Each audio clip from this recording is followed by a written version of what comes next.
The challenges of running your own little farm.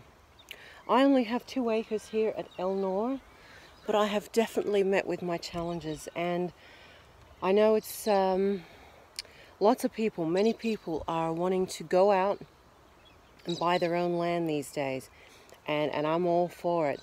But the bigger the land you get, the more work is involved, and everything depends on your climate, on your weather.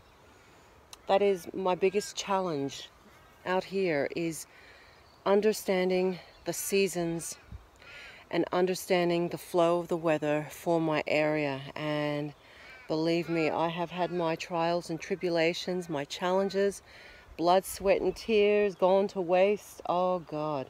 And I would have to say this time of year is my absolute least favorite, which is summer, because it's brutally hot, and I'm talking about over 40 degrees, which is what, 110 in Fahrenheit. But we've been lucky, it's only been about 35. We're averaging days like that. It's still hot for little young plants such as these ones down here. Thankfully, I've built this shade house with the idea of keeping little seedlings in here, but I have definitely had my frustrations, and this is what I'm talking about right here. See that? That is a native. I'm trying to grow natives. I mean, I am, but many have died.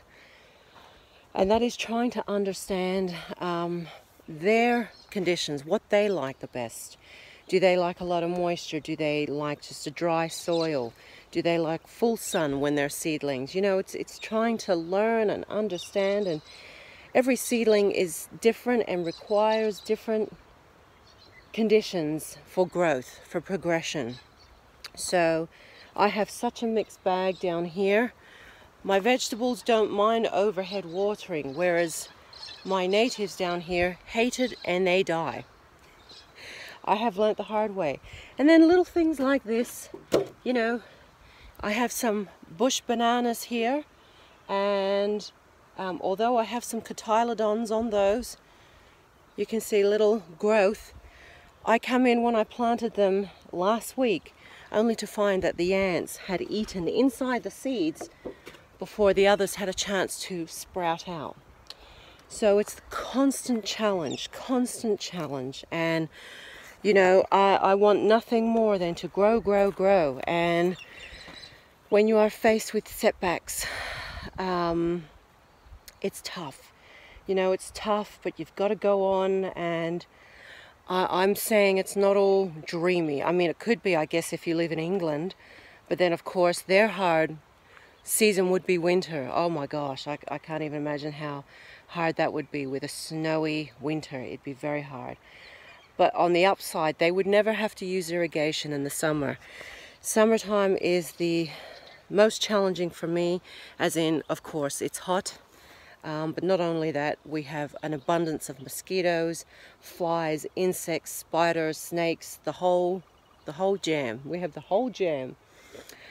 And not only that, it's the constant watering. I am constantly watering and evaluating my date palms, which are out here and out here.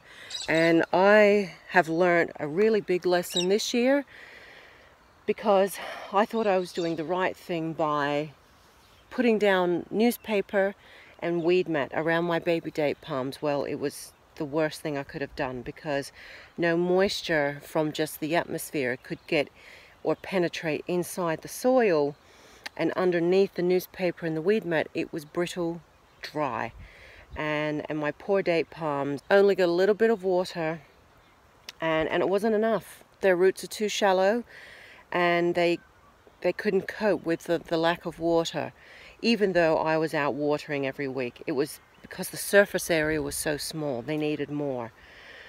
Oh gosh, so you know, it's been so challenging. Summertime is so brutal. I'm doing it all on my own out here. So, you know, if you are looking to get land, be sure of what you're doing and be willing to put in the work.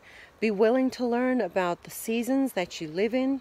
Be willing to learn about your weather, the temperature, the type of water. See, even my water is mineralized, and so the overhead watering, what I was doing with my natives down here, that is killing them because of the salt or mineral content in the water. And I don't know exactly what's in the water, whether it's salt, calcium, magnesium, I'm not sure, but something in it is killing the young growth. The young growth cannot tolerate it, especially with the heat.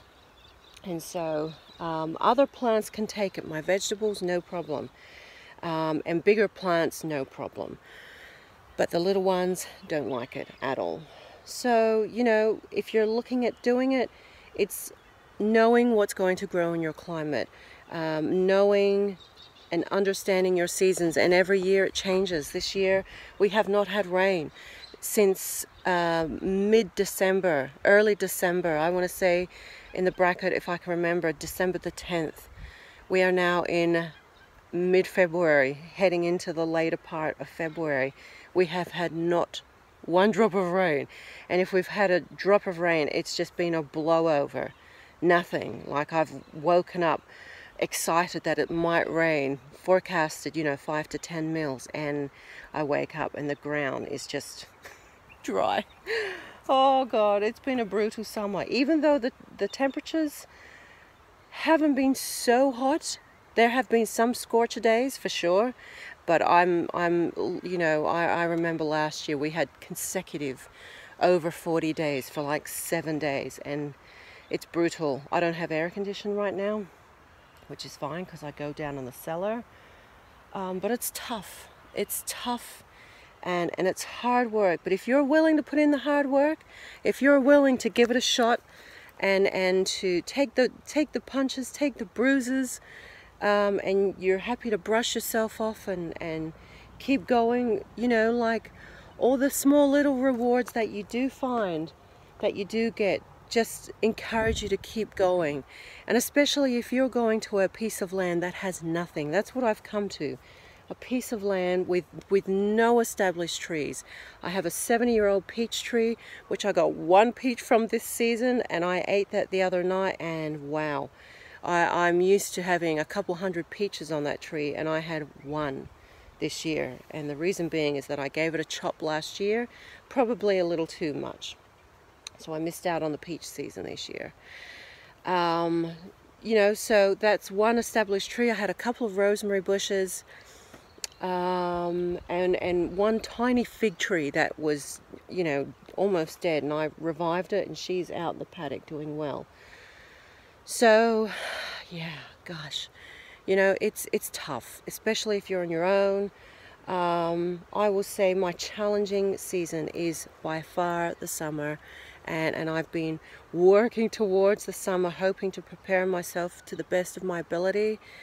But it's so unpredictable. You have no idea if it's going to rain, how hot it's going to be, you know, what you've got out in the paddock, is it going to survive? My gosh, it's constant, and every single day I'm out here. And so if you're willing to do that, if you're willing to put in the work and give it a shot, then by all means, this is the life for you. But it's every day. It's every day. And with all the challenges that I'm faced with, when I see rewarding things, like I've got little corn growing down out there, when I see the growth, I've got 2 sandalwood, native sandalwood trees that have sprouted. You know, it's taken them months and months, but I've finally seen the shoots coming out from that.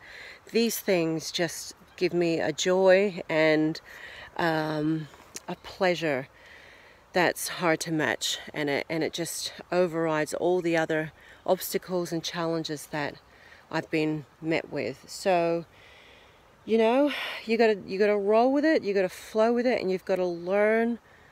You've got to learn, you know, about your land. You're going to learn about yourself. You're going to learn about patience. You're going to learn about overcoming challenges. It is the biggest self-learning curve that one could experience. And so if you're up for the challenge and the dynamic and the, you know, the hard work that comes with it, then this is for you. This is for you.